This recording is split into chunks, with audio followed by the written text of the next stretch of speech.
शिवसेना नेते अनंतराव गीते, शिवसेना नेते चंद्रकांत खैरे, या सभेचे मुख्य आयोजक अद्वै हिरे, व्यासपीठावरील सर्व मान्यवर आणि उपस्थित तमाम बंधूंनो, भगिनींनो आणि मातांनो, ही एक ऐतिहासिक सभा आहे आणि इतिहास घडताना आपण बघतो आहोत. हा इतिहास काय आहे की दगड धोंडे हे जात आहेत, रत्न आणि हिरे आपल्याकडे येत आहेत. आणि या रत्नांचे, हिऱ्यांचे स्वागत करायला तुम्ही सर्वजण इथे आलेले आहात. खरं तर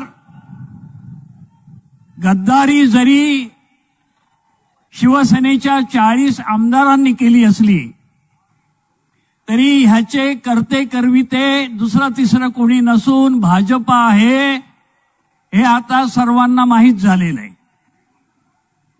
आणि त्यांना फार मोठा विजय मिळवल्याचं खोटं समाधान वाटत असलं तरी सुद्धा भाजपच्याच पायाखालची जमीन हळूहळू सरकायला लागली आणि आता ती वेगाने सरकू लागलेली आहे. ते जे काही करतात त्यामुळे वर जाण्याऐवजी खाली जायला लागलेत. त्यांनी उद्धवजींचं सरकार पाडलं, जे जनतेला सरकार आवडत होतं, पण सरकार पाडल्यामुळे भाजपचं कौतुक नाही झालं तर उद्धवजींना सर्व सहानुभूती मिळाली. लोकांच्या डोळ्यामध्ये अश्रू आले. उद्धवजींच्या पक्षाचं नाव घेतलं, उद्धवजींचीच लोकप्रियता वाढली. उद्धवजींचं धनुष्यबाण चोरलं. उद्धवजी ह्या सगळ्या लोकप्रियतेच्या शिखरावर जाऊन पोहोचले आणि हेच जनता संधी मिळेल तिथे दाखवून देते. आम्ही नेहमी म्हणतो, अरे हे लबाड चाळे थांबवा, चोऱ्या करायचे, दरोडे टाकायचं काम थांबवा, एकदा होऊन जाऊ द्या, मैदानामध्ये या, समोरासमोर लढू आणि दूध का दूध, पाणी का पाणी होऊन जाईल. पण ती तयारी नाही. अगदी अलीकडे गेल्या 2-3 महिन्यामध्ये महाराष्ट्रामध्ये 8 निवडणुका झाल्या, विधानसभा आणि विधान परिषदेच्या. 5 विधान परिषदेच्या निवडणुका झाल्या, पदवीधर आणि शिक्षक मतदारसंघांच्या. भाजपला फक्त 1 जागा मिळाली. विधानसभेच्या 3 पोटनिवडणुका झाल्या. अंधेरीची पोटनिवडणूक, चिंचवडची पोटनिवडणूक आणि कसब्याची पोटनिवडणूक. भाजपला त्यापैकी 1 जागा मिळाली. म्हणजे 8 एकूण जागांपैकी विधानसभा आणि विधान परिषदेच्या भाजपच्या वाट्याला अवघ्या 2 जागा आलेल्या आहेत. 6 ठिकाणी जनतेनं भाजपला गाडून टाकलं आणि हे पुरं कळत असल्यामुळेच निवडणूक घेण्याची हिम्मत होत नाही. एक म्हण सांगितली जाते हिंदीतली कि जब गीदड़ की मौत आती है तो वो शहर की तरफ भागता है. ते शस्त्र त्यांच्यावरच उलटते. आता ते राहुल गांधींच्या मागे हात धुवून लागलेले आहेत. पण काय होतंय, राहुल गांधींच्या घरामध्ये पोलीस घुसवले, राहुल गांधी जास्त लोकप्रिय झाले. राहुल गांधींची खासदारकी काढून टाकली. जनतेनं राहुल गांधींना डोक्यावर घेतलं आता जर त्यांनी राहुल गांधींना अटक केली तर भाजप साफ भुईसपाट होणार. ही अशी हुकुमशाहीची पावलं पडतायत. तेवढीच आपली महाविकास आघाडी मजबूत होते आहे, तेवढीच शिवसेना पुढे जात आहे. महाराष्ट्रात हे घडलंय, अजून घडणार आहे. जनतेने पुरावे दिलेत. आम्ही प्रामाणिक प्रयत्न केले. जेव्हा महाविकास आघाडीचं सरकार उद्धव साहेबांच्या नेतृत्वाखाली काम करत होतं, मी स्वतः इथे मालेगावमध्ये आलो होतो आणि मालेगावच्या रावळगावमध्ये एक MIDC स्थापन केली. कारण मालेगाव वस्त्रोद्योगामध्ये अख्ख्या भारताच्या नकाशावर सर्वांना माहीत आहे आणि इथल्या वस्त्रोद्योगाला अधिक जागा द्यावी, अधिक चालना द्यावी म्हणून रावळगावमध्ये MIDC स्थापन केली. इथल्या स्थानिक छोट्या छोट्या उद्योजकांना तिथले जमिनीचे प्लॉट घेणं परवडावं म्हणून मी MIDCला त्याचे दर कमी करायला लावले आणि प्रचंड असा प्रतिसाद सुद्धा मिळाला. याच्यातून असंख्य लोकांना, तरुणांना रोजगार मिळेल. हा उद्धव साहेब ठाकरे यांचा कार्यक्रम.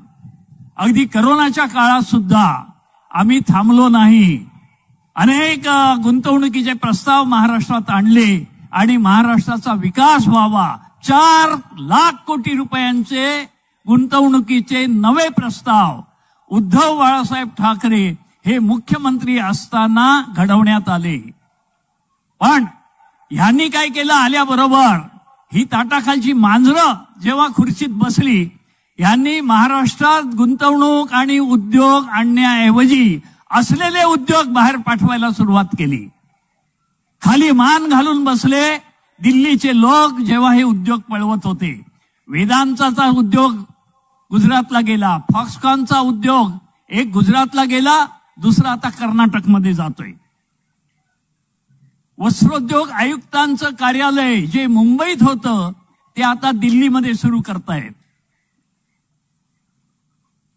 ह्याच बरोबरीनं मुंबईला किती लुटलं ते महाराष्ट्रालाच लुटलेलं आहे. मुंबईचा हिरे व्यापार सुरतला गेला. आपली महाराष्ट्राची कामगार शिक्षण संस्था जी नागपूरमध्ये होती ती बंद केली आणि दिल्लीला नेली. एक सागरी पोलीस अकादमी स्थापन करायचं ठरलं आणि महाराष्ट्राच्या किनारपट्टीवर पालघरमध्ये सागरी पोलीस अकादमी स्थापन करायचा निर्णय झाला होता. परंतु भाजप सरकारने ही सागरी अकादमी गुजरातमध्ये नेली. मुंबईचं ट्रेडमार्क ऑफिस हे सुद्धा मुंबईतल्या वडाळ्यामधून दिल्लीला नेलंय. एक आंतरराष्ट्रीय मोठं वित्तीय केंद्र, आर्थिक केंद्र हे वांद्र्याच्या BKC मध्ये स्थापन होणार होतं, ते सुद्धा गुजरातच्या गांधीनगरमध्ये नेलं. नॅशनल स्टॉक एक्सचेंज एक मोठा शेअर बाजार जो वांद्र्यामध्ये आहे त्याची शाखा एक सुरू केली आहे गांधीनगरमध्ये. आता तो सगळाच तिकडे जाईल की काय हे बघावं लागेल. मुंबईशी थेट अहमदाबादला जोडून टाकण्यासाठी बुलेट ट्रेन सुरू करतायत. यांना मुंबई महापालिका जिंकायची आहे, ते मुंबई केंद्रशासित करण्यासाठी आणि महाराष्ट्राला पूर लुटण्यासाठी. आणि म्हणून मराठी माणसानं, तो कुठलाही असेल, मुंबईचा असेल, विदर्भाचा असेल, मराठवाड्याचा असेल की उत्तर महाराष्ट्राचा, त्यांनी जागरूक होऊन हे कारस्थान हाणून पाडलं पाहिजे. आज आपल्याला सर्वत्र ह्या हुकुमशाहीची चिन्ह दिसत आहेत. हा रणगाडा चालवून सगळ्यांची बोलती बंद करायचा प्रयत्न करतायत.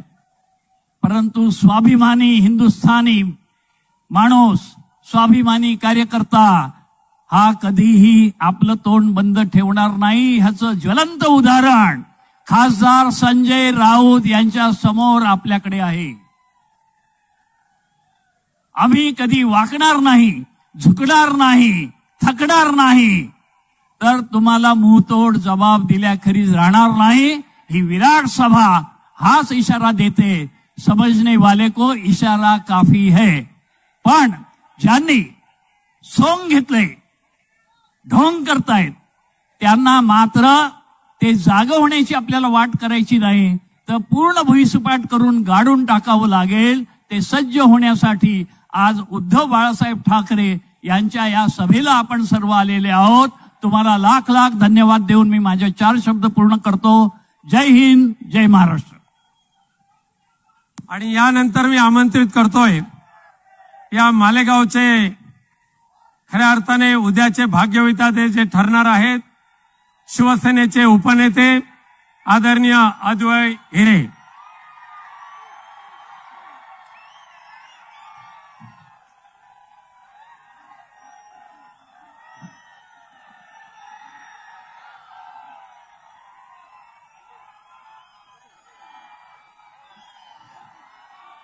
थोड्याच वेळामध्ये ज्यांचं आगमन होणार आहे ते आपले शिवसेना पक्षाचे प्रमुख, महाराष्ट्राचे माजी आणि भावी मुख्यमंत्री सन्माननीय उद्धवसाहेब ठाकरे,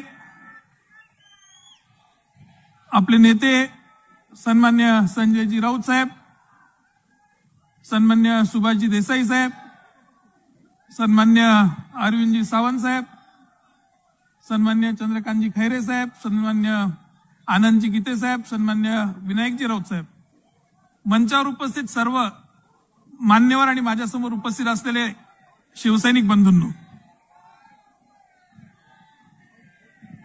प्रथमतः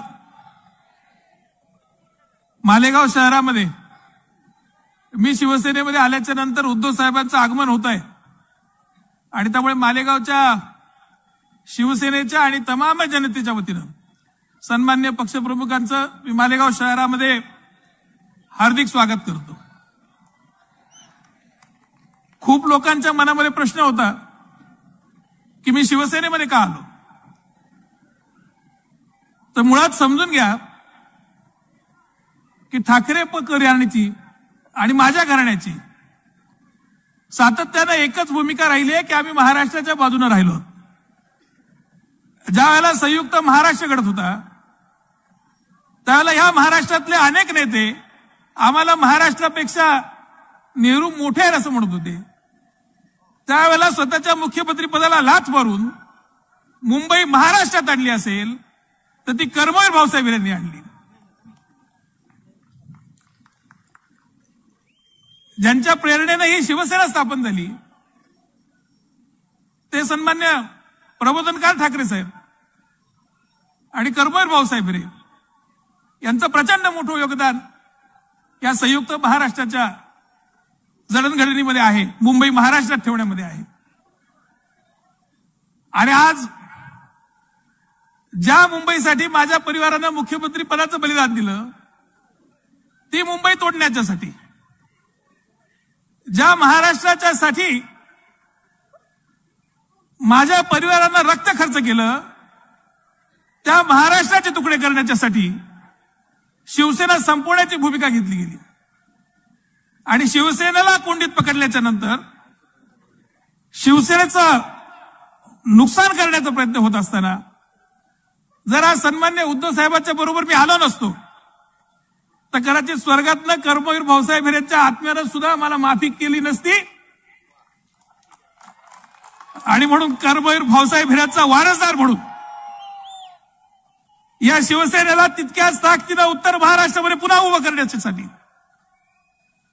या उत्तर महाराष्ट्रामध्ये शिवसेनेला पहिल्या क्रमांकाचा पक्ष करण्यासाठी आणि सन्मान्य उद्धव साहेबांना पुन्हा महाराष्ट्राच्या मुख्यमंत्री पदावर बसवण्याच्यासाठी मी शिवसेनेमध्ये आलो. आणि तुमच्या सगळ्यांच्या बळावर, तुमच्या सगळ्यांच्या ताकदीवर सन्मान्य उद्धव साहेबांना मुख्यमंत्री आपल्याला करायचं आहे.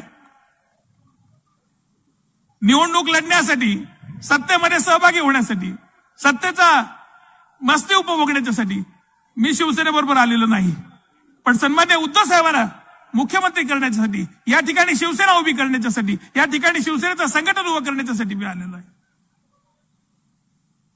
ज्या लोकांना अचानकपणाने सत्ता मिळतात सन्मान्य बाळासाहेब ठाकरे साहेबांनी, सन्मान्य उद्धवसाहेब ठाकरे साहेबांनी अनेक दगडांना सिंदूर लावला आणि ज्या ज्या दगडांना सिंदूर लावला ते देव झाले. आणि अचानक मिळालं, लायकीपेक्षा जास्त मिळालं.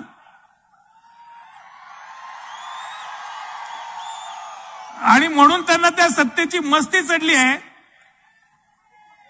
राऊत साहेब, मी ज्या दिवशी जन्माला आलो त्या दिवशी माझी आजी मंत्री होती आणि सत्ता काय असते हे मी जन्मतः उपभोगतोय. त्यामुळे सत्तेची मस्ती माझ्या डोक्यामध्ये जाणार नाहीये. मी सत्तेसाठी आलेलोच नाहीये आणि सत्तेची मला आवश्यकता पण नाहीये. आज महाराष्ट्राला गरज सन्मान्य उद्धव साहेबांची आहे. आज महाराष्ट्राला गरज शिवसेनेची आहे. जे सरकार या महाराष्ट्रामध्ये आलंय,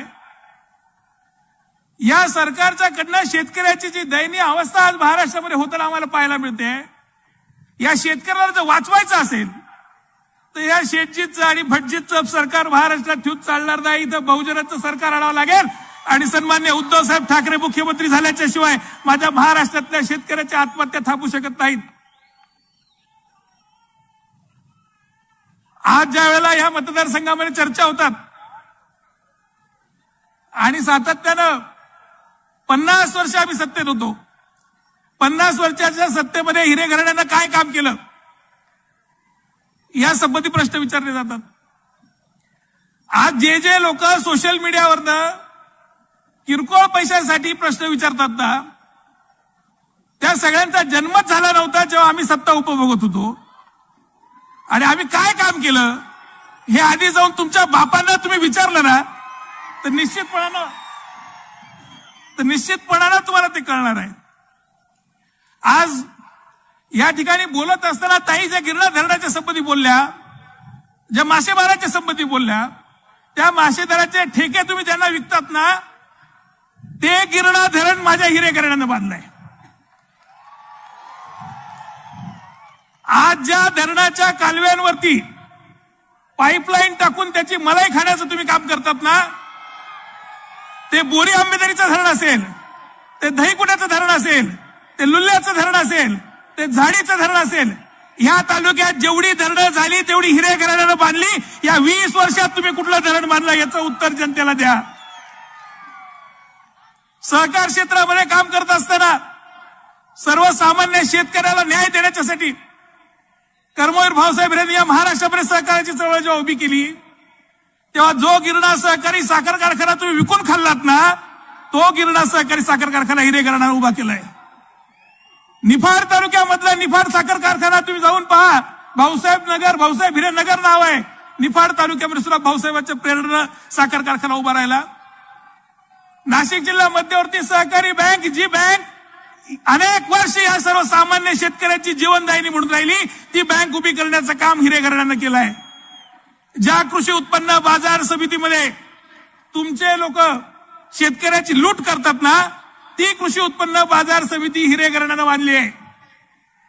आज शेतकरी महिला बँक असेल, आमची व्यंकटेश बँक असेल, मालेगावची मर्चंट बँक असेल, जिल्हा संघ असेल, तालुक्याचा संघ असेल, मार्केट कमिटी असेल, अनेक ज्या ठिकाणी नाशिकला या तालुक्यातला सर्वसामान्य शेतकरी अल्पदरामध्ये राहतो, ते सहकार भवन सुद्धा बांधण्याचं काम हे हिरे घराण्यानं केलंय.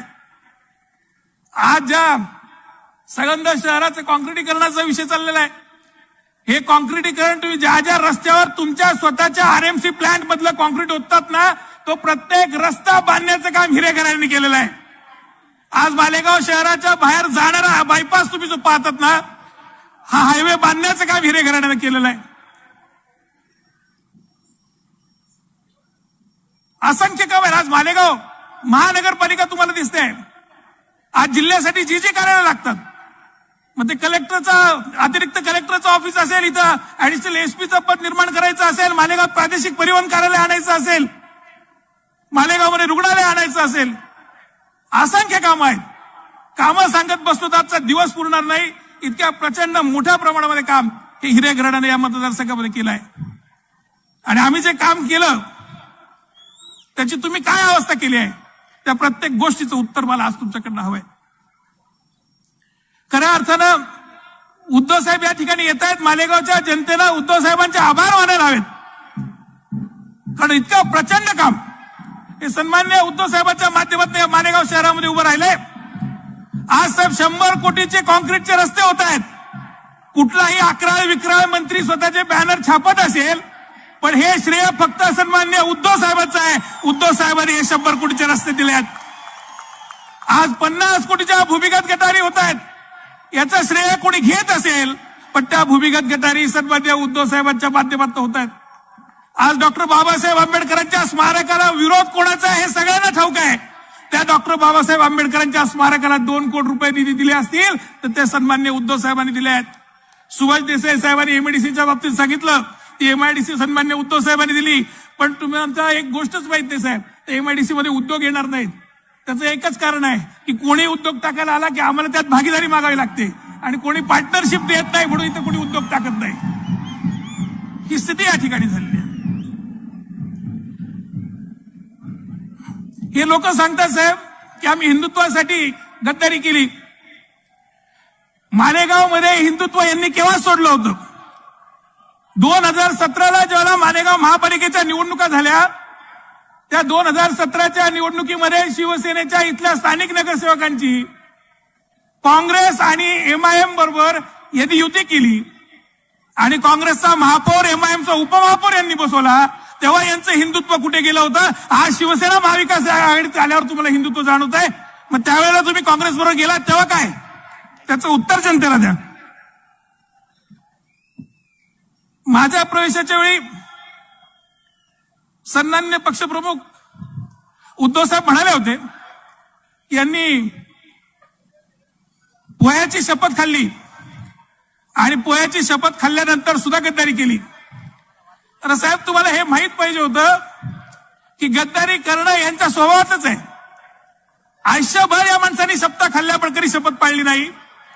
ज्या वेळेला राजकारणामध्ये प्रवेश केला, तो राजकारणामध्ये प्रवेश करत असताना स्वतःच्या मुलाच्या डोक्यावर हात ठेवून मी आनंद दिघेंच्या मार्गावर चालेल, मी कधीही निवडणूक लढणार नाही, ही शपथ त्यांनी खाल्ली होती. पण तरी त्यांनी निवडणूक लढवली. बबन नाना घोलप या ठिकाणी व्यासपीठावर आहेत, ते साक्षीदार आहेत. सन्मान्य हिंदू हृदय सम्राट बाळासाहेब ठाकरे यांनी आदेश दिला होता की हिरे घराण्याच्या विरोधात शिवसेनेकडनं कोणीही उमेदवारी करणार नाही. पहिलीच निवडणूक लढताना सन्मान्य हिंदू हृदय सम्राटांची त्यांनी गद्दारी केली होती. याची आठवण निश्चितपणे आज करून दिली पाहिजे. 2-4 दिवसापूर्वी राऊत साहेब आपल्या विरोधात काही माकडांनी आंदोलन केलं. आता आंदोलन करत असताना कार्यकर्तेच उरले नाहीत, आणि म्हणून महापालिकेमध्ये सिव्हिल हॉस्पिटलमध्ये 6-7 हजार रुपयानं आम्ही जी लोक लावलीत ती 300-400 पोरं बळजबरीनं गोळा केलीत. गोळा केल्यानंतर परवानगी नसलेलं आंदोलन झालं, आणि त्या आंदोलनामध्ये त्या पोरांच्या हातामध्ये पेट्रोल बॉम्ब दिले गेले. त्यातला एक पेट्रोल बॉम्ब फुटला, 2 पोरांचे पाय कमरेपर्यंत भाजले गेले. पण मालेगावची पोलीस षडयंत्रासारखी पाहत राहिली. एक गुन्हा त्यांच्या संबंधी दाखल झाला नाही, कुणीही आंदोलन रोखलं नाही. पोलिसांच्या गाडी खाली सुद्धा पेट्रोल बॉम्ब फुटला असता अशी अवस्था होती. तो पोलिसाला बॉम्ब काढून घ्यावा लागला, पण त्यांच्यावर कुठलीही कारवाई नाही. कोण जळालं या संबंधीची नोंद सुद्धा पोलिसांकडे नाही.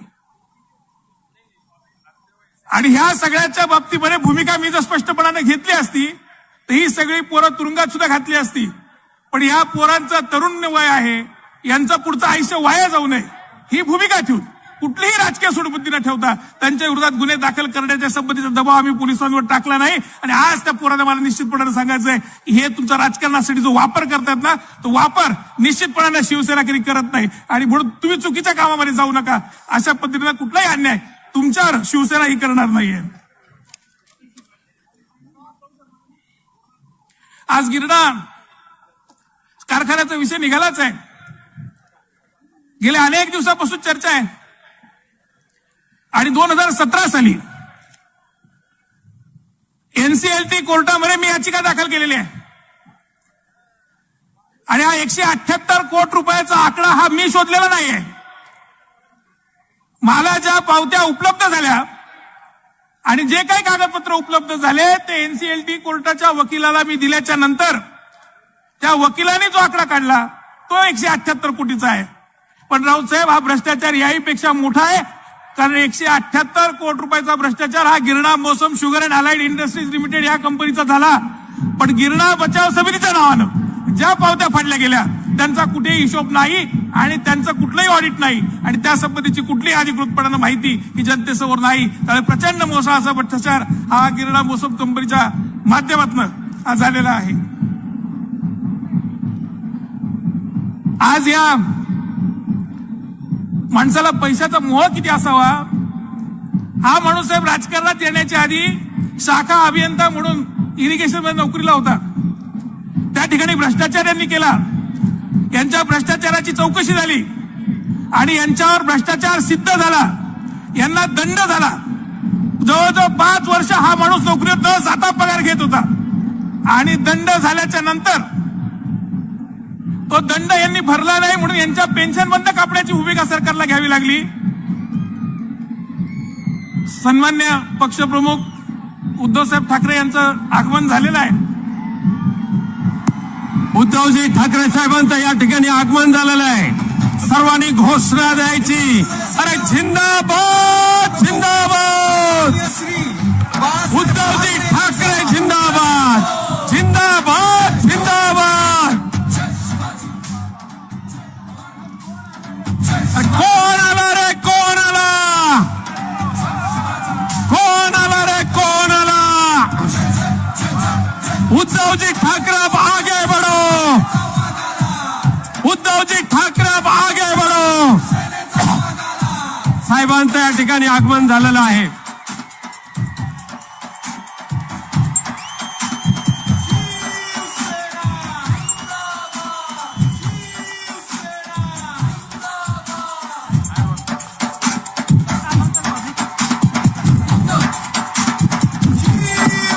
अद्वैत हिऱ्यांच्या संकल्पनेतून चारी बाजूला फायरवर्क्स चालू आहे. साहेबांच्या या ठिकाणी माननीय उद्धव साहेबांनी केलेलं आहे आणि मी प्रशांतजी अद्वैतजी आपल्याला विनंती करतो की त्यांनी आपलं भाषण पुढे सुरू ठेवावं.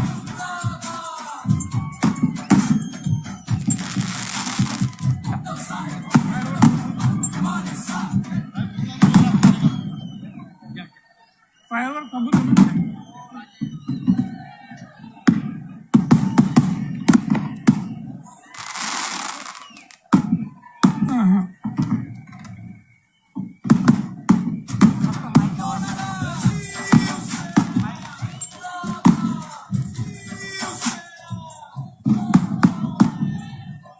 माझे वडील या मतदारसंघाचे आमदार असताना नारपार प्रकल्पाच्यासाठी प्रचंड प्रयत्न त्यांनी केला. खासगी सर्वेक्षण सुद्धा केलं आणि नारपार तात नमनगंगा वाघ औरंगा अशा असंख्य नद्या या केमच्या डोंगराच्या उगम पावतात. या सगळ्या नद्या या पश्चिम वाहिन्याकडून उत्तर महाराष्ट्रातल्या 55 तालुक्यांचं सिंचनाच्या पाण्याचा प्रश्न कायमचा सोडवायचा ही भूमिका घेऊन त्यांनी संबंध जीवनभर काम केलं. हे महाशय ज्या वेळेला निवडणूक लढत होते त्याला हे सांगायचे नारपार खोटी योजना आहे. नारपार आरपार आहे. नारपार मध्ये पाणीच नाहीये आणि कालांतरानं ते सिद्ध झालं की नारपार मध्ये पाणी आहे. सन्मान्य भुजबळ साहेब ज्यावेळेला पालकमंत्री झाले त्यावेळेला मांजरपाड्याचे काम त्यांनी सुरू केलं. सन्मान्य अजितदारांनी वांजोळ पाणीचा शब्द दिला आणि सगळीकडे हे काम होत असताना आज लोकांच्या लक्षात येत आहे की मांजरपाडा नारपार हा प्रश्न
तो आरपार आहे, नारपार मध्ये पाणीच नाही, ही योजना खोटी सांगत होते.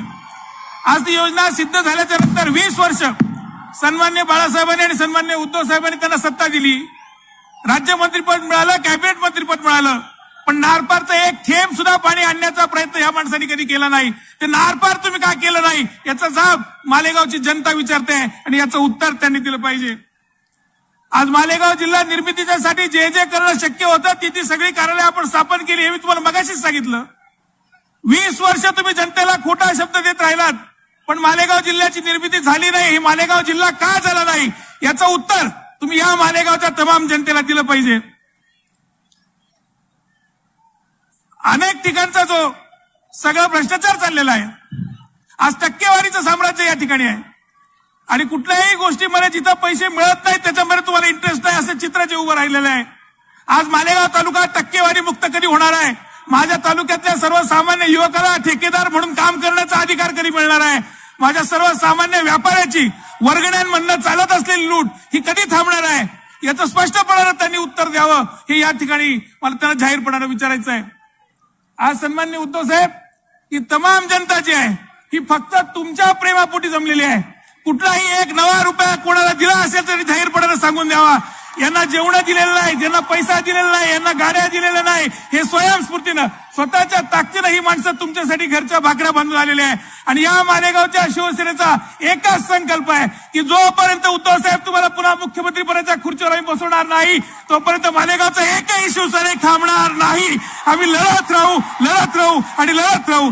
एवढंच सांगून आपली सगळ्यांची रजा घेतो. जय हिंद, जय महाराष्ट्र. धन्यवाद अद्वैजी, तुमच्या तोंडात साखर पडो. आणि यानंतर मी ज्यांना संबोधित करायला बोलवणार आहे त्यांचं काही नाव घ्यायची आवश्यकता असं मला वाटत नाही.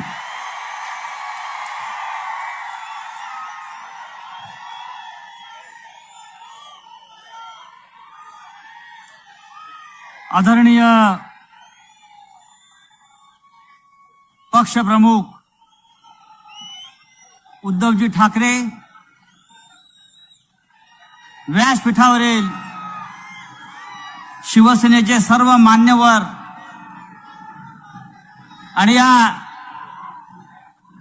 विराट सभेला जमलेला तमाम निष्ठावंत शिवसैनिकांचा महासागर, हे तुफान उसळलेला आहे, तुफान.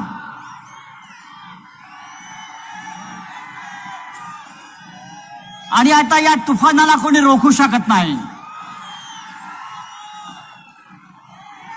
या मालेगाव मध्ये एक फिल्म इंडस्ट्री आहे, त्याला म्हणतात मालेगाव के शोले. हे मालेगाव के शोले भडकलेलं आहे सगळं.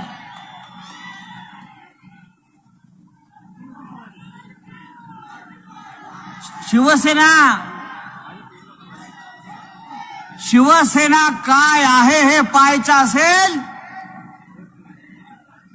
तर त्या निवडणूक आयोगानं आता इकडे येऊन पाहावं. निवडणूक आयोगाच्या बापाला विचारून ही शिवसेना स्थापन केली नाही बाळासाहेब ठाकरेंनी. बाळासाहेब ठाकरे नावाचा एक अद्भुत माणूस या पृथ्वीवर जन्माला आला आणि त्याने या महाराष्ट्रावर, या देशावर शिवसेना नावाचा एक महाकाव्य निर्माण केलं. ती ही शिवसेना आहे. हे समोर जे आहेत बसलेले आहेत सगळे, हे प्रामाणिक आणि निष्ठावंत शिवसैनिक आहेत. आणि ही शिवसेना पुन्हा एकदा या महाराष्ट्राच्या विधानसभेवर भगवा फडकवेल आणि उद्धव साहेबांना मुख्यमंत्री करेल. आहे हिंमत त्या शिवसेनेशी लढण्याची कोणाची? सांगा. मी नेहमी सांगतो, आज माननीय उद्धवजींचं आगमन झालंय. उद्धवजी मालेगावच्या त्या अगदी मोसम पुलावरून, न काय तो कोणता मोसम पुलावरून वाजत गाजत शिवगर्जना करत इथपर्यंत पोहोचलेले आहेत. आणि सकाळपासून टीव्हीला बातम्या सुरू आहेत. आज शिवसेनेची तोफ धडाडणार, शिवसेनेची तोफ धडाडणार. माननीय उद्धवजी, या मालेगावचा ढेकून चिरडायला तोफेची गरज नाही. मग मालेगावात आपण सभा का घेतोय? मालेगावात सभा घेतोय या महाराष्ट्राला, या देशाला संदेश देण्यासाठी की शिवसेना तुटलेली नाही, शिवसेना वाकलेली नाही, शिवसेना झुकलेली नाही. सगळ्या जाती धर्माचे लोक या मालेगाव नाही तर महाराष्ट्रामध्ये या शिवसेनेच्या पाठीशी ठामपणे तुमच्या पाठीशी उभे आहेत. आपल्यासारखा प्रामाणिक नेता आम्हाला मिळाला आणि तुमच्या प्रामाणिकपणावरती विश्वास ठेवून हा महाराष्ट्र तुमच्या समोर असा उसळून उभा राहिलेला आहे. चिते की चाल, बाज की नजर, बाजीराव की तलवार और उद्धव ठाकरे की प्रामाणिकता पर संदेह नहीं किया जाता, कभी नहीं.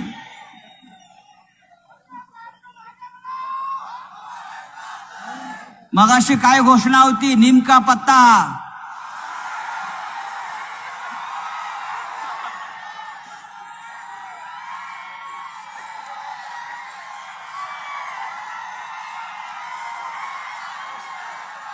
हा नीम का पत्ता किती कडवा आहे ते आपल्याला दाखवायचा. या उत्तर महाराष्ट्रामध्ये, या महाराष्ट्रामध्ये शेतकऱ्यांचे प्रश्न आहेत, कष्टकऱ्यांचे प्रश्न आहेत, बेरोजगारांचे प्रश्न आहेत. कांद्याला भाव नाही, कांद्याला भाव नाही. कांदा रस्त्यावर फेकला जातोय, पण आपल्याला त्या सुहास कांद्याला रस्त्यावर फेकायचा आहे बाजूच्या, आणि कांद्याला भाव द्यायचा आहे. आपल्याला तिकडे त्या गुलाबराव पाटलाला रस्त्यावर फेकायचा आहे. ज्याने ज्याने गद्दारी केली माननीय उद्धव साहेबांशी, माननीय शिवसेना प्रमुखांशी, त्या प्रत्येकाला त्याच खोक्याखाली चिरडायचं आहे.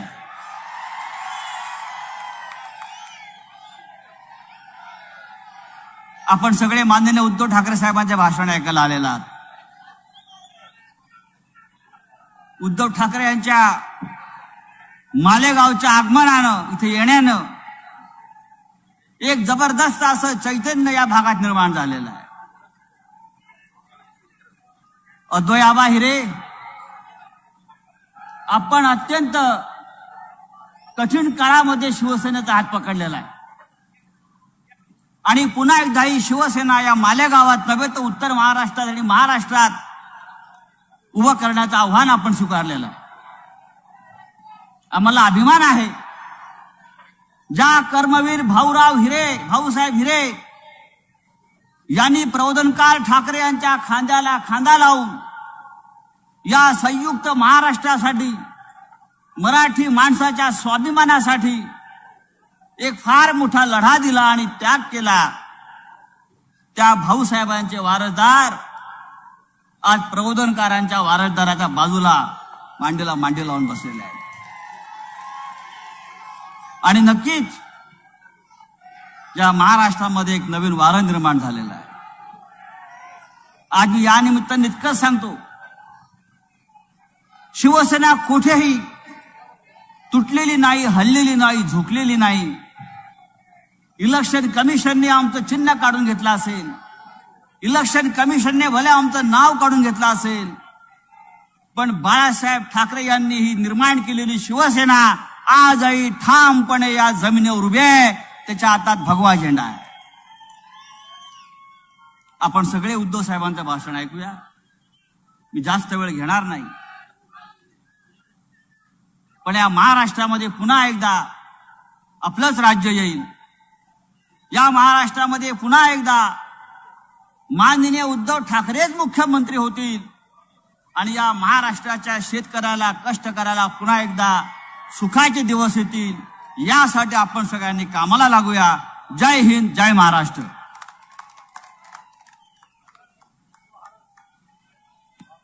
आपण ज्यांच्या विचार ऐकण्यासाठी असलेले आहात, उद्धव साहेबांना संबोधित करण्याच्या अगोदर मी माननीय अद्वय आणि स्थानिक पदाधिकाऱ्यांना विनंती करतो की त्यांनी पुष्पहार घालून माननीय उद्धव साहेब आणि सर्व नेत्यांचं एकत्रित स्वागत करायचं आहे.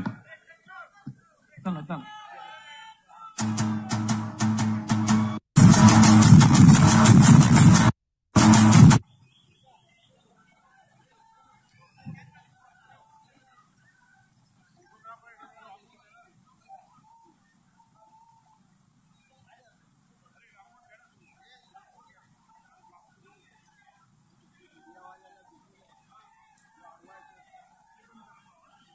तमाम युवकांचे प्रेरणा असतात. युवा हृदय सम्राट युवराज माननीय युवा सेना अध्यक्ष महाराष्ट्र राज्याचे माजी सन्मान्य पर्यावरण तथा राष्ट्रीय श्रीमान आदित्य साहेब उद्धव साहेब ठाकरे यांचा. मी मुंबईकर शिवशक्ती भीमशक्ती एकच सुटीचे प्रणते महाराष्ट्रातील तमाम शेतकऱ्यांचे, गोरगरिबांचे, कष्टकऱ्यांचे, वारकऱ्यांचे काही वारी महाराष्ट्र राज्याचे माजी मुख्यमंत्री श्रीमान उद्धव साहेब बाळासाहेब ठाकरे यांचा. अखंड हिंदुस्थानचं काही वारी प्रबोधनकार सुपुत्र देव देश धर्म मराठी मनाचे मानबिंदू हिंदू अस्मितेचे शिरोमणी हिंदुस्थान हिंदू हिंदुस्थानचे एकमेव हिंदू हृदय सम्राट हिंदू धर्म रक्षक सरसेनापती महानेता मान्य शिवसेना प्रमुख श्रीमान बाळासाहेब ठाकरे यांचा. Hello hello hello. जरा इलेक्ट्रॉनिक मीडियाच्या मंडळींना विनंती आहे की आपण जरा खाली बसून घ्यायचं आहे. कॅमेरावरती ठेवा. पाठीमागे जे सुद्धा उभे आहेत तर कृपया खाली बसा. यानंतर आपल्या सर्वांचं लाडकं नेतृत्व उद्धवजी ठाकरे.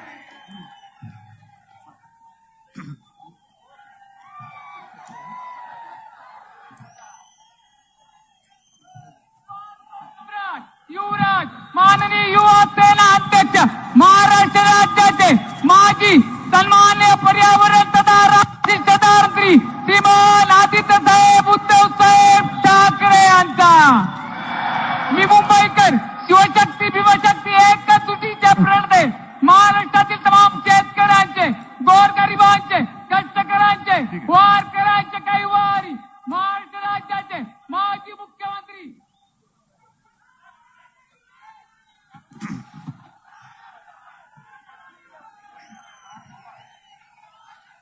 जमलेल्या माझ्या तमाम हिंदू बांधवांनो, भगिनींनो आणि मातांनो,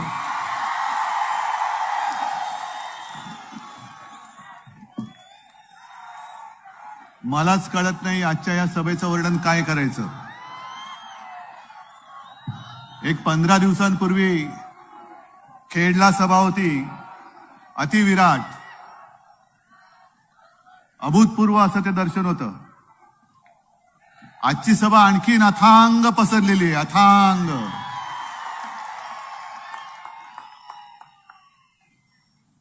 संजय राऊत आपण म्हणालात ते बरोबर आहे. आज आपलं नाव चोरलेलं आहे, धनुष्यबाण चोरलेलं आहे. माझ्या हातामध्ये काहीही नाही, तरी देखील एवढी गर्दी. ही सगळी पूर्वजांची पुण्याई आणि आई जगदंबेचे आशीर्वाद. आज एवढ्या मोठ्या संख्येने तुम्ही जमलात खरं. मी पुन्हा मुख्यमंत्री होण्यासाठी अद्वै तुम्ही शपथ घेतलीत, पण मी स्वतः मुख्यमंत्री होण्यासाठी लढत नाहीच आहे. मी तुमच्या प्रश्नांसाठी लढायला उभा आहे.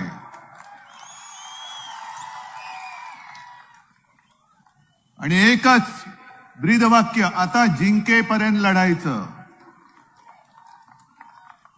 मग सुरुवातीलाच तुम्हाला विचारतो, जिंकेपर्यंत सोबत राहणार आहात का? जे गद्दार ढेकून मी खेडच्या सभेत बोललो होतो, त्याच्यासाठी तोफीची गरजच नसते.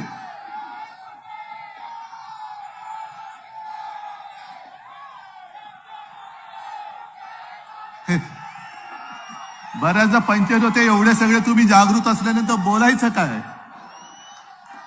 पण आज बऱ्याच वर्षानंतर मालेगावमध्ये आलेलो आहे. मी खास करून मालेगावकरांना धन्यवाद देतोय. ते धन्यवाद एवढ्यासाठी देतोय की मध्ये जे एक जगभर कोरोनाचं संकट आलं होतं, 2 ठिकाणी काळजाचा ठोका चुकला होता. एक मुंबईतली धारावी आणि दुसरं मालेगाव. त्यावेळेला मुख्यमंत्री होतो मी, मालेगावातल्या धर्मगुरूंशी बोललो. अगदी मुल्ला मौलवींशी सुद्धा मी व्हिडिओ कॉन्फरन्स केली. आणि तुम्ही सगळ्यांनी सहकार्य जर त्यावेळेला केलं नसतं तर मालेगाव वाचलं नसतं. म्हणून मी तुम्हाला पहिल्या प्रथम माझं कर्तव्य आहे, मी त्यावेळेला माझ्या घरात बसून तुम्हाला सांगितलं होतं, पण तरी देखील तुम्ही ऐकलत, म्हणून मी तुम्हाला मनापासून पहिले धन्यवाद देतोय. तुम्ही मला एक तुमच्या कुटुंबातला आपला मानलात. मुख्यमंत्रीपद येतं आणि जातं, पण हे आपल्या कुटुंबातील एक माणूस, हे जे काही प्रेम तुम्ही मला दिलत आणि देता आहात, हे मला नाही वाटत गद्दारांच्या नशिबात असेल. आणि आजची सभा बघितल्यानंतर काय शिवसेनेचं काय कमी केलं तुम्ही. नाव चोरलत, धनुष्यबाण चोरलत, पण ही माझी माणसं, जीवाभावाची माणसं, ही प्रेम करणारी माणसं, ही नाही चोरू शकत तुम्ही. ही भाड्याने आणता येत नाही, प्रेम विकत घेता येत नाही.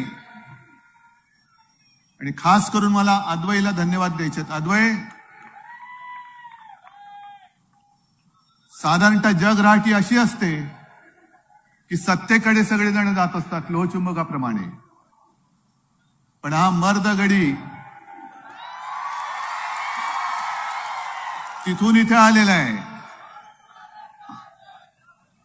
कदाचित तिथे राहिला असता तर कोपऱ्याला गुळ लावलाच होता तुमच्या, काहीतरी करतो म्हणून भलं केलं असतात.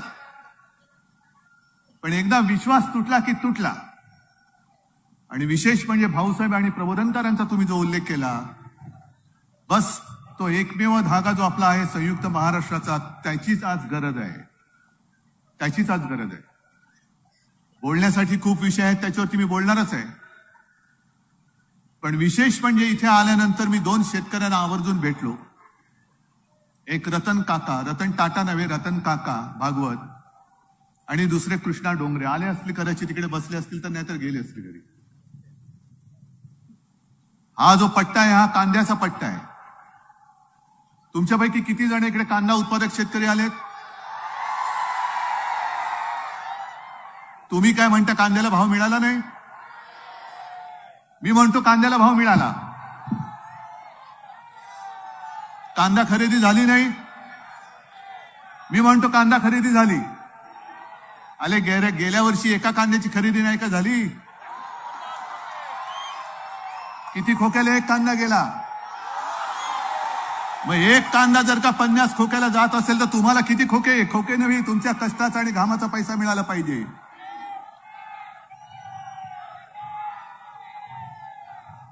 दोन शेतकरी जे मी भेटलो त्याच्यामधले रतन भागवत, काय तुमची व्यथा आहे, एक प्रतिकात्मक उदाहरण आहे. तुम्ही सर्व शेतकरी, काही तुमच्या हातामध्ये नांगराखेरीज काही नसतं.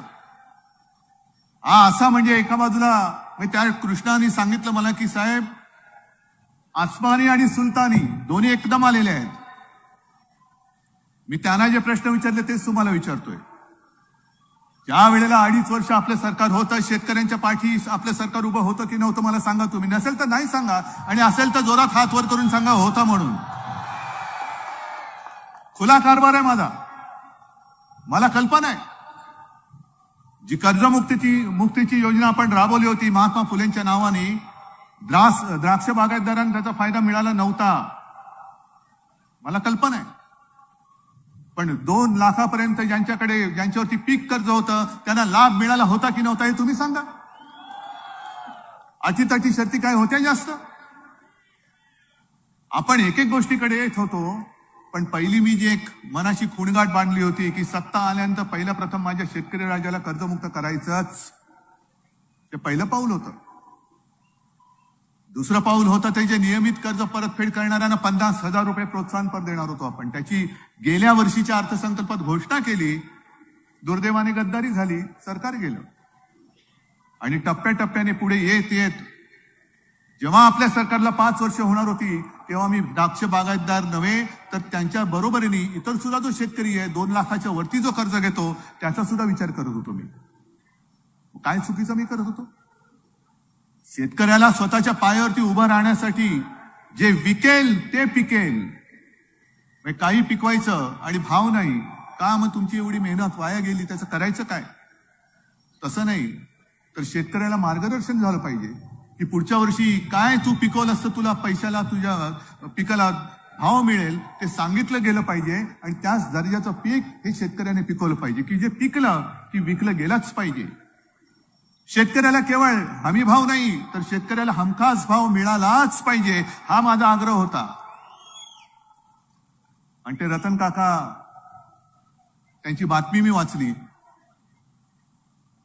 शेतीसाठी, कांदा लागवडीसाठी त्यांनी कर्ज घेतलं, पत्नीचे दागिने गहाण टाकले, घरातली काही जे काही पैसे होते शिल्लक ते त्याच्यामध्ये टाकले.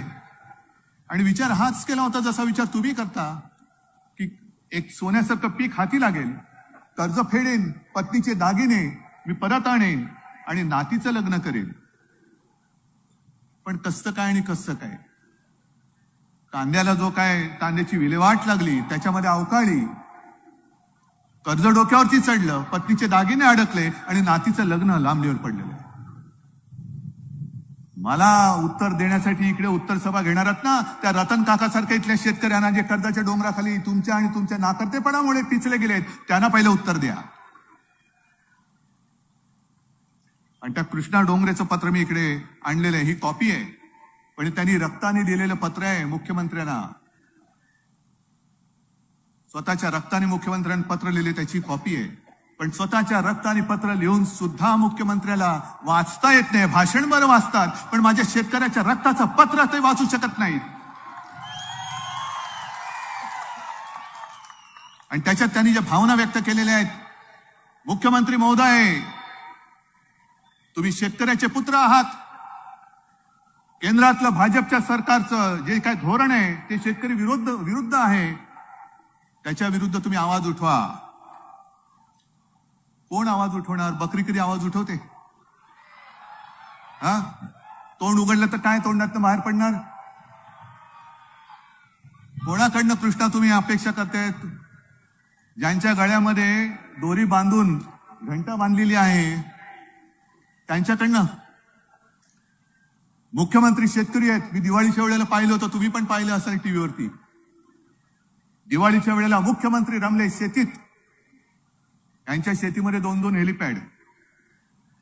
हा, तुम्ही कशाने जाता शेतीमध्ये? आपला हे मुख्यमंत्री हेलिकॉप्टरने शेतात जातो. माझा शेतकरी रात्री अपरात्री वीज आल्यानंतर जो शेतात जातो, कधी साप चावतो, कधी विंचूड असतो. एकतर विजेचा पत्ता नाही, शेतमालाला भाव नाही, घरची लग्न कार्य अडकलेली आहेत आणि शेतकरी मुख्यमंत्री स्वतःच्या शेतात रमतात. पण या शेतकऱ्यांच्या बांधावरती यायला त्यांना वेळ नाहीये. जी खेडला सभा झाली त्या खेडच्या सभेच्या वेळेला अवकाळी पाऊस झाला होता. तो अवकाळी पाऊस झाल्यानंतर सगळ्यांना असं वाटलं होतं की मुख्यमंत्री आहेत, कृषी मंत्री आहेत, कृषी मंत्री कधी दिसलात का रे? त्यांना म्हणे दिव्य दृष्टी प्राप्त झालेली आहे, काळोखामध्ये जाऊन शेतीची पाहणी करतात. कसा फटका बसला, कसा फटका बसला, किती नुकसान झाले, काळोखामध्ये जाऊन बघतात. असे हे मोठे दिव्य शक्ती प्राप्त झालेले कृषी मंत्री आपल्याला लाभलेत, जे महिलांना शिवीगाळ करतात. सुप्रिया सुळेला शिवी दिली तरी सुद्धा मंत्री म्हणून निर्लज्जासारखे हे यांच्या मांडीला मांडी लावून बसतात. हे यांचं हिंदुत्व, हे यांचं हिंदुत्व. बरं, शेतकऱ्यांच्या आत्महत्या वाढल्यात.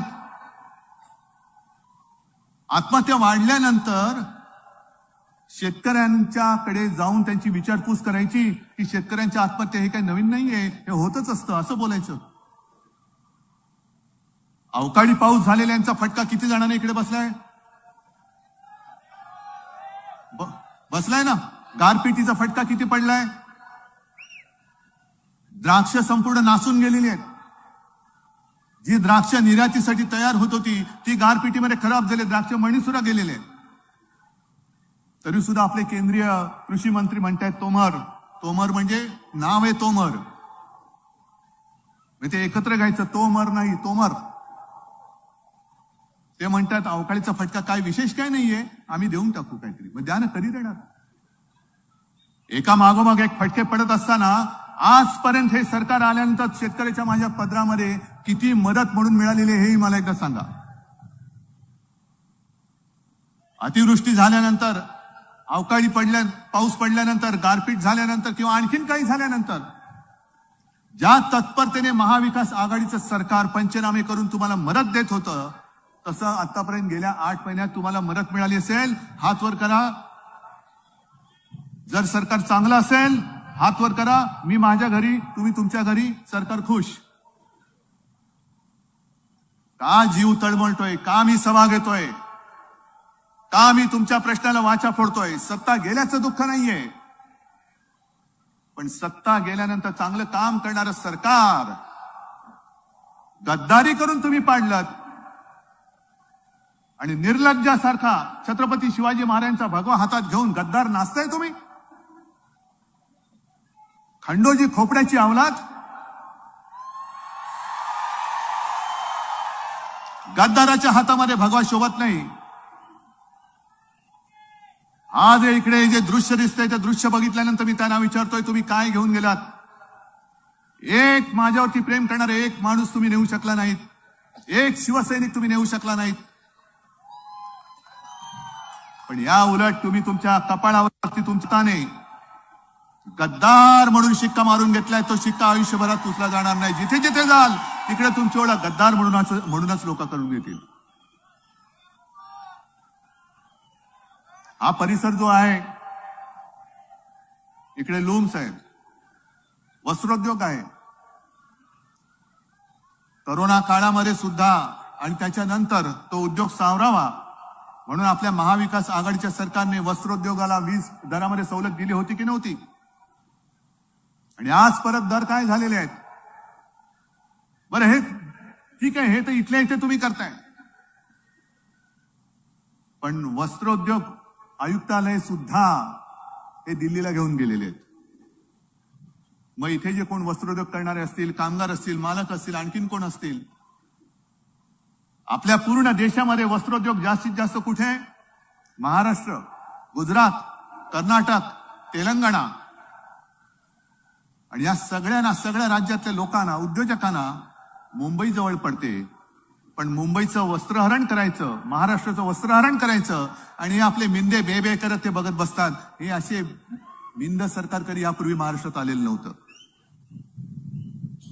बरं, त्याच्यावरती मखलाशी हे कसे करतात उपमुख्यमंत्री? आम्ही म्हणे आयुक्तालय नाही नेलं, आयुक्त तिकडे नेलेले आहेत. म्हणजे काय? ऑफिस नाही नेलं म्हणे, ऑफिस इकडेच राहणार, मुंबईतच राहणार. म्हणजे ऑफिसमध्ये रिकाम्या टेबल, खुर्ची आणि भिंती. मग आयुक्त काय दिल्लीला जाऊन फुटपाथवर बसणार? काय कशाला ताळमेळ नाही. बिना ऑफिसचा आयुक्त तिकडे बसणार, बिना आयुक्ताचं ऑफिस इकडे राहणार. कोणाला फसवताय? महाराष्ट्राची अवहेलना आणखीन किती करणार तुम्ही? महाराष्ट्रामध्ये येणारे उद्योग धंदे तुम्ही बाजूला जाऊन देताय, तरी सुद्धा गप्प. डोळे वटारले, वरनं दिल्लीतनं डोळे वटारले का इकडे. मी जास्त काय बोलत नाही, काय समजायचं तर समजून जा. संपूर्ण उद्योग बाहेर नेत आहेत, मुंबईचं महत्व मारून टाकायचं. आता मोठमोठी ऑफिसच इकडनं घेऊन जायची. हे काय, कुठल्या प्रकारचं सरकार आहे? बरं, एक तर त्या निवडणूक आयोगाचं गांडोळच झालेलं आहे.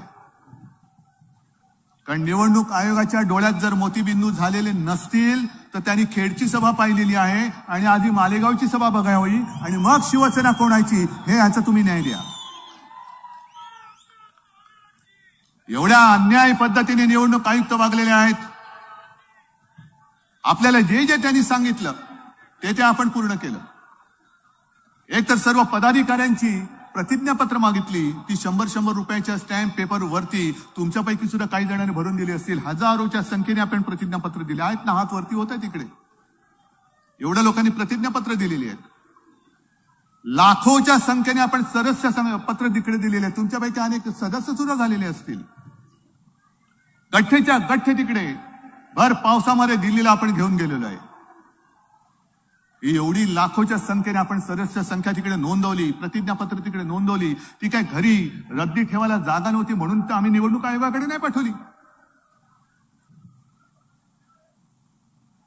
ही जी शिवसेना आहे, होय मी शिवसेनाच म्हणतो, कारण शिवसेना माझ्या वडिलांनी स्थापन केलेली आहे, मिंद्यांच्या वडिलांनी नाही. ज्याला स्वतःच्या वडिलांचं नाव घ्यायला लाज वाटते म्हणून माझ्या वडिलांचं तुम्ही नाव घेता. माझ्या नावाने वडिलांनी निर्माण केलेली शिवसेना तुम्ही चोरता.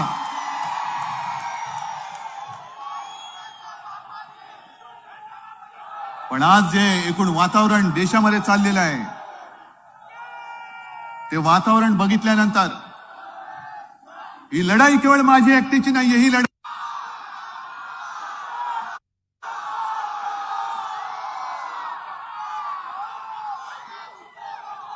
म्हणजे तुम्हाला कळलंय कोणते?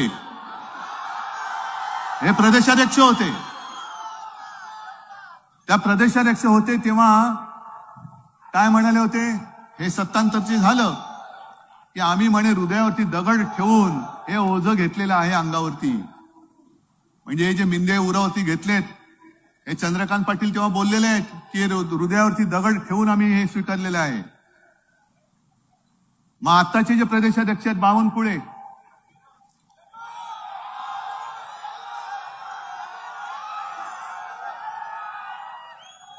थांबा मला पटकन हसायला आलं, पुढचं भाषण नाही करता येणार. आताचे जे प्रदेशाध्यक्ष बावनकुळे आहेत, त्या बावनकुळ्याने सांगितलं आम्ही मिंदे गटाला फक्त 48च जागा देणार. अहो बावनकुळे साहेब, तुमच्या नावा एवढ्या 52 तरी जागा द्या, काय तरी ऐकी ठेवा.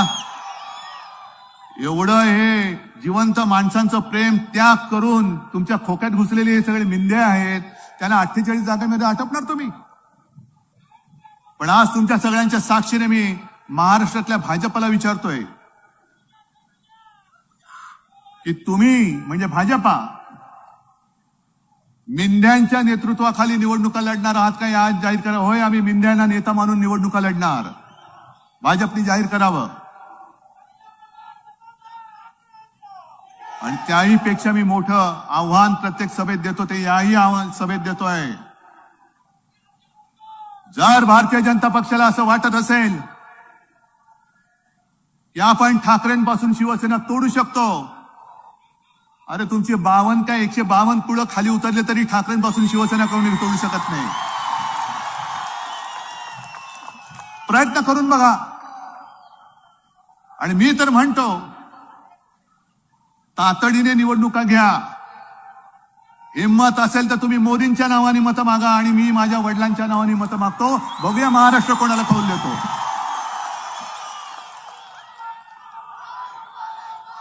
पण स्वतःकडे कर्तृत्व शून्य, गद्दारी करून मुख्यमंत्री झाले तरी सुद्धा कर्तृत्व शून्य. अजूनही माझ्या वडिलांचं नाव तुम्हाला वापरावं लागतं. इकडे तुमचा हार, तुमचा पराभव आहे. ज्या शिवसेनेने तुम्हाला राजकारणामध्ये जन्म दिला, त्या राजकारणातल्या जन्मदात्या आईच्या कुशीवरती वार करणारे हे सगळे चोर धनुष्यबाण घेऊन तुमच्या समोर फिरणार आहेत.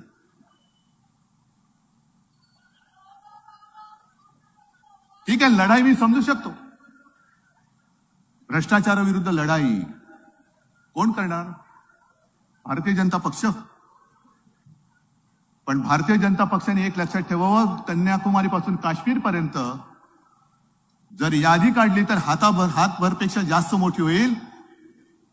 संपूर्णपणे तुम्ही विरोधी पक्षातल्या लोकांवरती, नेत्यांवरती भ्रष्टाचाराचे आरोप करून त्यांना पक्षात घेतलेला आहे. आणि काल परवाकडे त्यांचाच एक आमदार विधान परिषदेत बोललेला आहे की आमच्याकडे निरमा पावडर आहे. जरा थांबा रे. आमच्याकडे निरमा पावडर आहे आणि या निरमा पावडरीने जे आमच्याकडे येतात भ्रष्ट लोक, त्यांना धुतलं की ते स्वच्छ होतात. काय मोठ्या मनाची माणसं आहेत बघा. भ्रष्टाचार शिल्लकच ठेवायचं नाही, भ्रष्टाचारी शिल्लकच ठेवायचं नाही. दिसला भ्रष्टाचारी घेतला पक्षात, दिसला भ्रष्टाचारी घेतला पक्षामध्ये. पण सगळी भ्रष्ट माणसं तुमच्या पक्षात घेतल्यानंतर एक काम मात्र नक्की करा. पहिलं तुमच्या पक्षाचं नाव बदला. जे भारतीय जनता पक्ष आहे, भारतीय जनता भ्रष्ट नाही. तुमच्या या सत्तेच्या आपापलेपणासाठी भ्रष्ट माणसं तुम्ही तुमच्या पक्षात घेत आहात. बीजेपी म्हणजे भ्रष्ट जनतेचा पक्ष, भ्रष्ट झालेला पक्ष असं त्याचं नाव ठेवा. पण माझी भारतीय जनता ही भ्रष्ट नाही. हा माझा शेतकरी बसलेला आहे, सगळे माता भगिनी बसलेले आहेत, काय हे सगळे भ्रष्ट आहेत? आजवाई कालपर्यंत भाजपामध्ये होते, आजवाई काय भ्रष्ट आहे? आज सुद्धा जी काही चांगली माणसं भारतीय जनता पक्षामध्ये आहेत, त्यांना मी विचारतोय की सगळे भ्रष्टाचारी तुमच्या आजूबाजूला बसल्यानंतर त्या भ्रष्टाचारांच्या मेळ्यामध्ये तुम्ही स्वच्छ माणसं कशी काय जाऊ शकता? पण दुसऱ्याच्या कुटुंबावरती बेफाम आरोप कर, चारित्र्य हनन कर, कोणाच्या मुलावरती आरोप कर, कोणाच्या पत्नीवरती आरोप कर. पण ह्यांच्या नेत्यांवरती आरोप केल्यानंतर भारताचा अपमान. तुमचा नेता म्हणजे भारत नाही, एवढा शूद्र माझा भारत नाहीये. मोदींवरती टीका केल्यानंतर भारताचा अपमान. मोदी म्हणजे भारत मान्य आहे तुम्हाला? काही यांच्यासाठी आपल्या क्रांतिकारकांनी बलिदान केलं होतं, काही यांच्यासाठी आपल्या क्रांतिकारकांनी रक्त सांडलं होतं, काही यांच्यासाठी आपले क्रांतिकारक फासावर गेले होते. माझा देश मोठा आहे, पण तुमच्या कुटुंबियांवरती बोलल्यानंतर ताबडतोबीने पोलीस कारवाई करतात, घराघरामध्ये पोलीस घुसतात. माणूस परराज्यात गेला असला तरी तिकडनं पकडून आणता. मग नुसतं तुमचं कुटुंब जसं तुम्हाला प्यारं आहे तसं प्रत्येकाचं कुटुंब आपापल्याला प्यारं आहे. जर आमच्या कुटुंबियांच्या बदनामीचा प्रकार तुम्ही थांबवला नाही तर तुमच्या सुद्धा कुटुंबियांची सगळी लागी बांधी आम्हाला चव्हाट्यावरती काढावी लागतील. पण अद्याप आम्ही काढत नाही, कारण आमचं हिंदुत्व, आमच्यावरती संस्कार आहेत. आम्ही नाही तुमच्या घरामध्ये कोणावरती महिला असतील, मुलं असतील, पण जर कोणी कुटुंब व्यवस्थाच मानत नसेल तर मग प्रश्नच संपला. पण दुसऱ्याच्या कुटुंबावरती आरोप करायचे, घरी धाडी टाकायच्या. काय हिंदुत्व? हिंदुत्व म्हणजे आहे तरी काय? काय हिंदुत्व? शिवसेनेचं हिंदुत्व, शिवसेना काँग्रेस सोबत गेली म्हणून हिंदुत्व सोडलं वाटतं तुम्हाला? मुळामध्ये तुम्ही, मी जसं तुम्हाला प्रश्न विचारतो तसा तुम्हाला प्रश्न विचारतो, एक तरी अशी घटना दाखवा की मी मुख्यमंत्री असल्यानंतर मी हिंदुत्वापासून लांब झाल्याचं एक तरी घटना मला दाखवा. आहे? मग काय हिंदुत्व मी सोडलं? पण आम्ही हिंदुत्व म्हणजे आमच्या मर्यादा सांभाळतो, हे आमचं हिंदुत्व आहे. राष्ट्रीयत्व हे आमचं हिंदुत्व आहे. शेंडी जानवाचं हिंदुत्व आम्हाला मान्य नाही. जे माझे वडील सांगायचे तेच मी सांगतोय, तेच मी सांगतोय. जे माझे आजोबा बोलायचे तेच मी बोलतोय, जे माझे वडील बोलायचे तेच मी बोलतोय.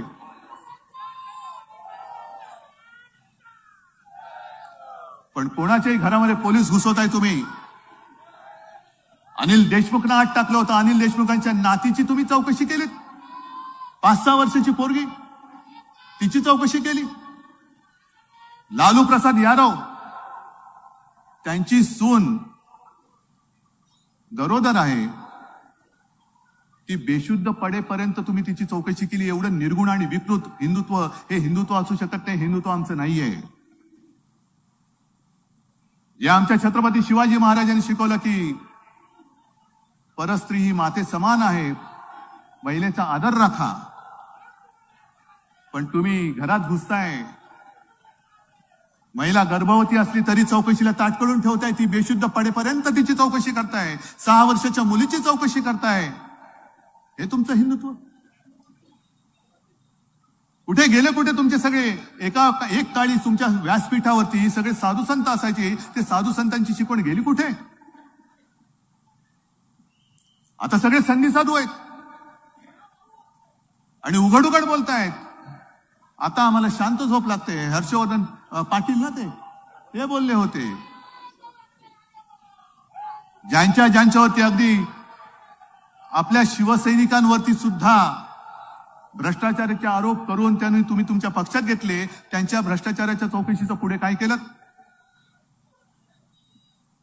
आणि बरं झालं तुम्ही सांगितलं की आमच्याकडे निरमा वॉशिंग पावडर जी गुजरातमधून येते, म्हणून आम्ही आमचे सगळे बरबटलेली माणसं गुजरातच्या लॉन्ड्रीत पाठवली होती. हे गुजरातला आधी काय गेले त्याचं उत्तर आता मला मिळालं. लॉन्ड्रीमध्ये धुवायला गेले होते. काय धुतलं देव जाणे.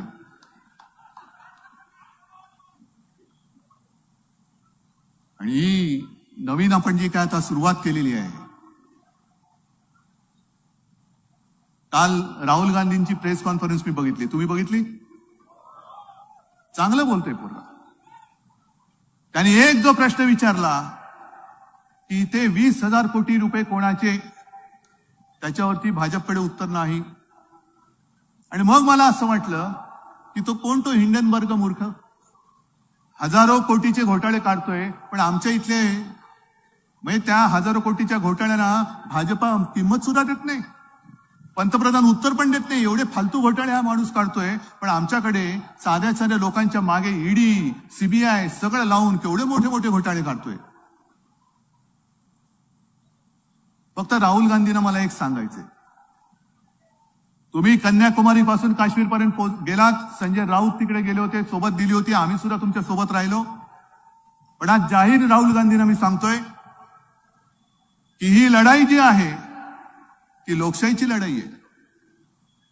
कृपा करून नव्हे तर राहुल गांधींना मी जाहीरपणाने सांगतोय की सावरकर आमचं दैवत आहे, त्यांचा अपमान आम्हाला पटणारा नाही, अजिबात पटणार नाही. लढायचं असेल तर दैवतांचा अपमान आम्ही सहन नाही करणार, अजिबात करणार नाही. कारण सावरकर काय होते हे नुसतं आपण वाचू शकतो, पण सावरकरांनी काय केलं होतं म्हणजे तेव्हाचा तो सगळा जर का काळ आपण आपल्या डोळ्यासमोर आणाल. चाफेकर बंधूंना फाशी दिल्यानंतर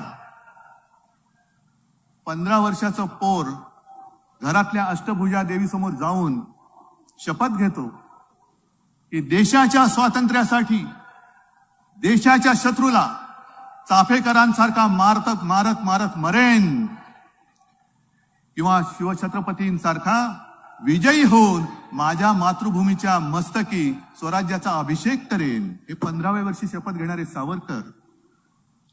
त्या सावरकरांच्या वाड्यामध्ये लहान असताना मी शिवसेना प्रमुखांबरोबर गेलेलो आहे भगूरला. त्या काळातली त्यांची सगळी शस्त्र. सावरकरांचे वडील हे टिळक भक्त. आणि सावरकरांनी सुद्धा जे काही केलेलं आहे ते सर्वसामान्याचे येरागाबळ्याचं काम नाहीये. 14 वर्ष रोज मरण यातना, चापकाचे फटकारे खायचे, ठाण्याला जुंपायचे, टांगून ठेवायचे, वाटेल तसं त्यानं छळ, अनन्वित छळ केला. 14 वर्ष त्या माणसाने छळ सोसला. ते सुद्धा एका प्रकारे बलिदानच आहे. जसे आपले क्रांतिकारक फाशी गेले, जसे आपल्या क्रांतिकारकांनी गोळ्या खाऊन बलिदान दिलं, तसंच 14 वर्ष सुद्धा मरण यातना सोसणं हे येरागाबाळचं काम नाही. आणि म्हणून मी राहुल गांधींना सांगतोय की आपण एकत्र आलो आहोत जरूर, ते या देशाची लोकशाही वाचवण्यासाठी आलेलो आहोत, या देशाचं संविधान वाचवण्यासाठी आलेलो आहोत. त्याच्यामध्ये कुठे आता फाटे फुटू देऊ नका. मुद्दामून तुम्हाला डिवचलं जात आहे. पण आता जर का वेळ चुकली तर आपला देश हुकुमशाहीकडे गेल्याशिवाय राहणार नाही, हे माझं स्पष्ट मत आहे. तुम्हाला पटतं की नाही तुम्ही मला सांगा. ज्या पद्धतीने हे बेगुमानपणाने कारभार करतायत, तो कारभार बघितल्यानंतर 2024 सालची निवडणूक जर पुन्हा हे तिथे बसले म्हणजे तुम्ही बसवलेत, तर मग यानंतर निवडणुका आपल्या देशात होणार नाहीत. लोकशाही आपल्या देशातली संपली. आणि म्हणून मी म्हटलं ना की ही लढाई उद्धव ठाकरे मुख्यमंत्री होण्याची नाहीये. ही लढाई आपल्या देशाचं स्वातंत्र्य टिकवण्यासाठी आहे. आणि मग सावरकरांबद्दल बोलताना मी परत सांगेन की ज्या सावरकरांनी 14 वर्ष अनन्वित छळ सोसला आणि आपल्या देशाला स्वातंत्र्य मिळवून दिलं, ते सावरकर पण आज बघत असतील की मी मिळवून दिलेले स्वातंत्र्य, होय माझे भक्त, आम्ही सुद्धा सावरकर भक्त आहोत, हे कसे जपतायत. आणि मग भाजपमध्ये सुद्धा जे सावरकर भक्त आहेत त्यांना सुद्धा मी सांगतोय की अरे तुम्ही अंधभक्त दुसऱ्या कोणाचे तरी होऊ नका, पण तुम्ही सावरकर भक्त आहात ना. का झालो आपण सावरकर भक्त? कारण सावरकरांनी हा सगळा त्याग केला आणि सगळं काही भोगलं सोसलं म्हणून आपण सावरकर भक्त झालो. तर आपल्या सावरकर भक्तांचं हे स्वातंत्र्य टिकवणं हे कर्तव्य आहे आणि ते कर्तव्य करण्यासाठी भले भाजपात असलात तरी ह्याच्यासाठी एकत्र आलं पाहिजे, एकत्र. आज मला अभिमान वाटतोय जसं आदवे आलेले आहेत, एक 15 दिवसापूर्वी खेडचे संजय कदम आलेले आहेत, आणखीन काही दिवसामध्ये आणखीन काही जण येत आहेत. पण हे जे काही सगळं चाललेलं आहे हे नुसतं सभा समारंभापुरतं मर्यादित राहता कामा नये. तुम्ही जर आता इथून उठणार असाल, होय उठायचं आहेच, तर पहिला जो मी प्रश्न विचारला होता त्याच प्रश्नाने मी शेवट करतोय, पण तो शेवट मला तुम्ही दोन्ही हात वरती करून केलं पाहिजे. ही लढाई आपल्या देशाची आहे, ही लढाई माझ्या शेतकऱ्याची आहे, ही लढाई आपल्या पुढच्या पिढीची आहे. ही लढाई जिंकेपर्यंत तुम्ही सोबत राहणार आहात की नाही एकदा मला हात वर करून सांगा. आणि मी चॅनलला सांगतोय की हे दृश्य तुम्ही टिपा, कारण तुमच्या सगळ्यांची मला आवश्यकता आहे. आपण श्रीकृष्णाने गोवर्धन उचलला होता कलंगलेवरती अशी एक आख्यायिका ऐकतो, पण त्यावेळेला त्याचे सगळे जे सवंगडी होते त्यांनी सुद्धा त्यांच्या काठ्या घेऊन आपापल्या परीने तो गोवर्धन उचलला होता. तसे एवढे जर का लाखो हात जर का उठले ना, तर आपल्या देशाचं स्वातंत्र्य या गद्दारांपासून कितीतरी वरती उचलल्याशिवाय आपण राहणार नाही. आणि म्हणून शेवटी एकच विनंती करेन की ज्यांचा आपल्या स्वातंत्र्य लढ्यामध्ये तीळ मात्र संबंध नव्हता, ते आज आपल्या देशाचं स्वातंत्र्य गिळायला निघालेले आहेत. गिळू देणार आहात तुम्ही? ते आज आपल्या स्वातंत्र्य पुन्हा एकदा आपल्याला गुलामगिरीत बदलायला निघालेले आहेत. आपण गुलाम होणार आहोत का? आणि नसाल तर आणखीन काही दिवसांनी चोर येतील, धनुष्यबाण घेऊन येतील. हे धनुष्यबाण जास्त काळ त्यांच्याकडे राहणार नाही. अरे रावण जिकडे शिवधनुष्य घेताना उताना पडला तिकडे मिंदे काय उभे राहतील. आणि म्हणून तुम्हाला एकच विनंती की हे प्रेम, हा विश्वास आणि ही जिद्द अशीच कायम ठेवा. तुमच्या ताकदीच्या जोरावरतीच मी लढायला उभा आहे. जय हिंद, जय महाराष्ट्र.